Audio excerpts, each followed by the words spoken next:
బాసర సరస్వతి అమ్మవారి గుడికాడనే ఉండే మహంకాళి గుళ్ళే దొంగలు పడ్డరు.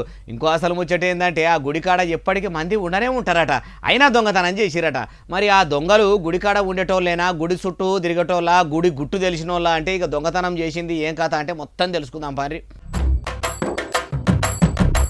బాసర సరస్వతి అమ్మవారి గుడి మీది బాదుకుండే మహంకాళి అమ్మవారి గుళ్ళే రాత్రి ఎవ్వలేంది చూసి నప్పత్తుగా ముఖానికి దస్తీలు కట్టుకొని ఇట్లా ఇద్దరు దొంగలు మెల్లగా అమ్మవారి గుడి తలుపులు వలగొట్టి లోపలికి పోయి అమ్మవారి ఎండి కిరీటము ఉండిని రెండింటిని ఎత్తుకొని పోయిర్రట. పొద్దుగాల అయ్యవార్లు పోయి ఆలయం తలుపులు తీయ చూస్తే తాళం వలిగి ఉండేసరికి అనుమానం వచ్చి లోపల చూస్తే ఏమున్నది, అమ్మవారి నెత్తి మీద ఉండే ఎండి కిరీటం ఎత్తుకపోయి మహంకాళి తల్లికే షడగోపం పెట్టిరట దొంగలు. అట్లనే గర్భగుడి ముంగట ఉండే గల్లా పెట్టె కూడా లేకపోయేసరికి పోలీసులకు చెప్తే రక్షక బడులు రంగంలకు దిగిర్రు. ఎత్తుకపోయిన దొంగలను ఎంకులాడే పని పెట్టుకున్నారు.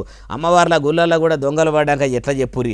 మరి భద్రతా లోపంతో ఇట్లా అవుతుందా, పోలీసులు చక్కగా పెట్రోలింగ్ చేయకనా అంటుర్రు ఈ ముచ్చటిన్నోళ్ళు.